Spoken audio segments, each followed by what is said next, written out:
Second World War broke out in September 1939.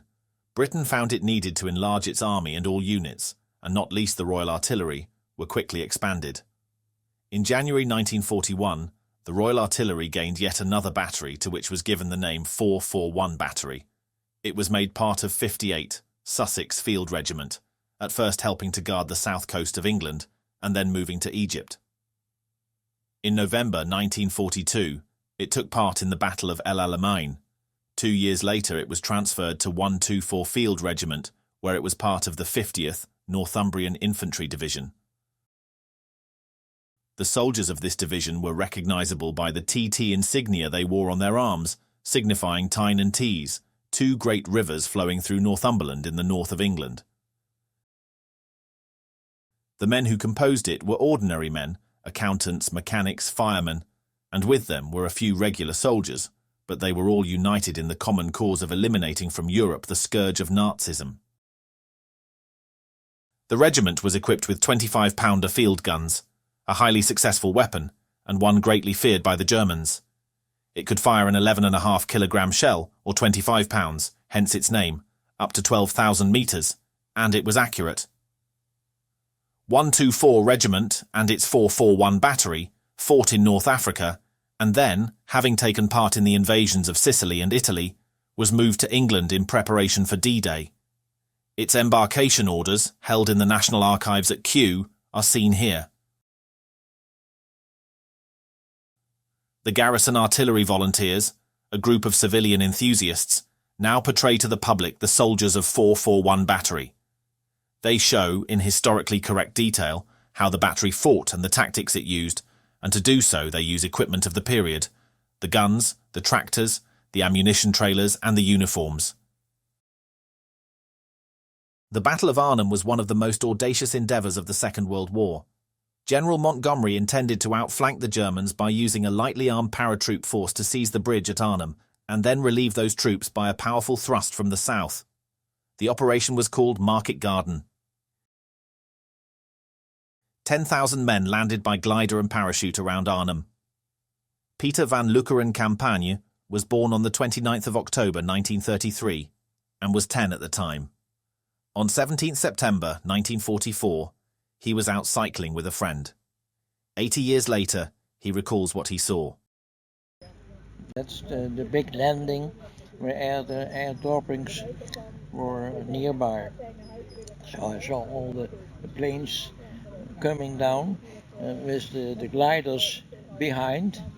So they were pulled, so they didn't have an own motor, and they about where we lived, they disconnected from the plane that they pulled, and they glided to the area, and there was all the motorbikes and the small vehicles. And he describes how he survived one bombardment. I was with a friend about 200 meters from my home, and we were cycling in the area where we lived, and when the plane started to bomb, we hid behind this small wall that surrounded the garden, and then I ran at home, and my father stood for our house, so signed that I should get down. Hanneke Eisendam was born on the 19th of November 1936 and was 7. She recalls the difficulties of the times.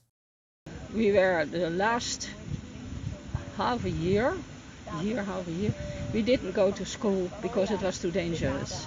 So we played with a group, and one of that, a boy, Bas, was my age, and we went to in the underground, but that was near us, a little wood.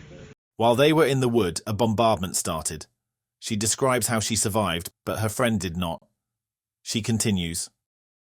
And we hired therein, and we jumped in, and he went that side and I went that side, and he was dead. With the parachute force isolated in Arnhem, the task for 30 Corps was to advance from Lommel to Arnhem in order to relieve them. Resistance by the Germans was fierce, and the road was given the name Hell's Highway. 441 Battery was part of that advance. Its first engagement was at the bridge over the Escaut Canal at Lommel, Joe's Bridge, and on the 80th anniversary in 2024, the Garrison Artillery Volunteers fired a ceremonial commemoration of the event in the presence of the Mayor of Lommel. The battery proceeded through Valkenswaard, Vegel and Uden. At Nijmegen on the 20th of September, the Americans needed to cross the River Vaal without delay. In canvas boats, some using their rifles as oars, these soldiers bravely paddled across while 441 Battery provided supporting fire. The scene was reenacted 80 years later.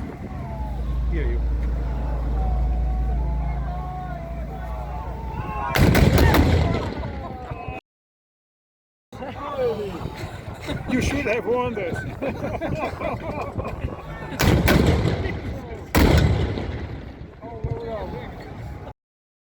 When the battle for Arnhem finally closed, the regiment found itself in positions north of Nijmegen with 441 Battery located in Imst.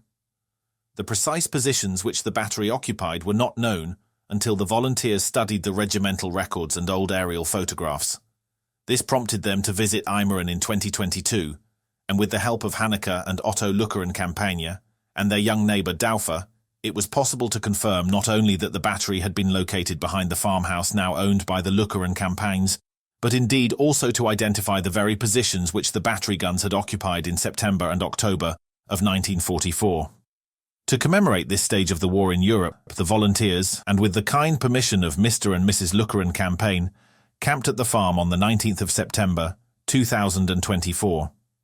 The battery arrived and erected its tents. It organized itself and set about the routine of camp life.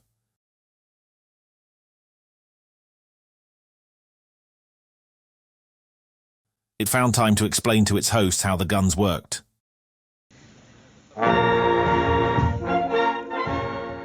Camp routine was broken by the unexpected and very delightful presence of two orchestras who put on a concert.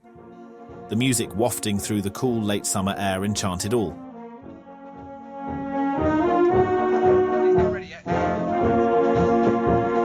During its research, the Garrison Artillery Volunteers had found a 1944 photograph of an American soldier of the 101st Airborne Division posing near one of its 25-pounders at the farm at Imst and decided to recreate the scene at the exact position. The general now commanding the 101st Airborne kindly made available one of his soldiers to take part. 441 Battery had now been at war for over 4 years, and the outcome of the war was already clear. It remained at the farm until November, and then it was recalled to the UK, its war finished.